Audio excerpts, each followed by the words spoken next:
You'll see some photos in a minute. And he lived there for about 9 years. 9 years in Fanzhou. And he founded, as Sister mentioned, an order there, a cloistered nuns. All right, which became very, very successful. And the first 9 women who joined the order were members of the Cathars. And the thing was, they had to have a building. They had to have a series of buildings to live in because they couldn't go back home. Because their families and their friends and everyone were members of the Cathar sect, and they didn't welcome them. So they had to find a place for them. So Dominic established the building there where they could live and they could pray and live their lives in common in the community. Okay? Meanwhile, through these years, he worked as best he could in preaching and teaching both men and women to teach the gospel and teach the entire Bible to other folks.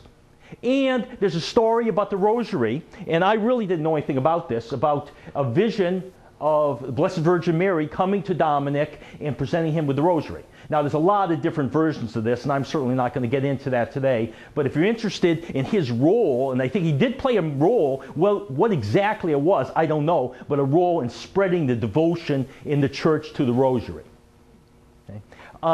Also, he worked at Carcassonne, which is very near Fanzhou, maybe a few hours away, and we'll see some slides of that. And that was a very, very large, at this time, very large Cathar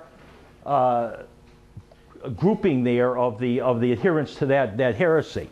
And then in 1214, he went to Toulouse to establish the similar type of institution for the men. Okay. This was taken in the church in Fanzhou. There's a lot of little stories, with saints that tell little stories. Some are true, some aren't true, some are partly true. This is a little story of Dominic and how he was debating with some of the Cathars, and they had a big fire, and they're going to throw their books in the fire. Well, the Cathars threw their books in the fire, and they all burned up. All right? Dominic threw his book in the fire, and it wouldn't burn. Instead, the pages flew up to the ceiling and started burning the rafters. And a few people were converted right at that meeting. I think I would have been converted then too. This is one of the rafters that's in the church. There's only one church in Fanzhou. This is one of the rafters that's on display, and there's a little sign next to it. This is morning in Fanzhou, looking out the window, and this is what we would see in the community room. Okay. And this is one of the streets. It's exactly how it looks. Really, and it surprised me. I never saw anyone in the streets. You'd walk around. I'd walk around for 20 minutes, and no one would be there. And if I did see someone, it would be a member of our group. That reminds me. Someone mentioned berets. All right. Here's something I learned about France. Okay. French people don't wear berets. All right. At least not in summer. Okay. You see anyone in these pictures with a beret on? It's one of us Americans. Okay. Oh, here's a nice little story here too. By the way, this is Fanzhou, right up on the hill. See the little tower here, little pinnacle, the steeple? That's the church. And our hotel's right here.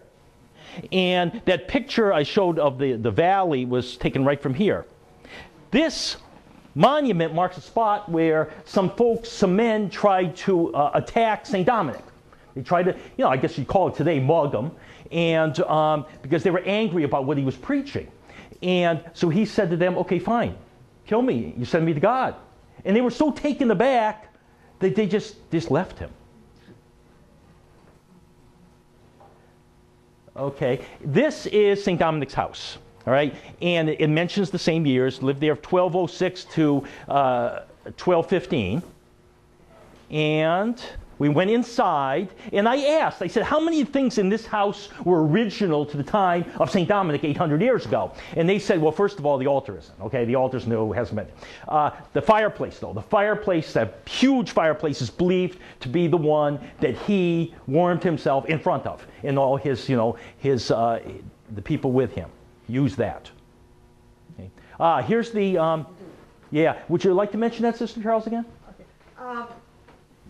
3 nights in a row, you're standing in Fanzhou at the top of, very close to where his house was, and looking out toward Fruit. And 3 nights in a row was a star or a fire, a ball of fire that flashed over this spot over there in the hills.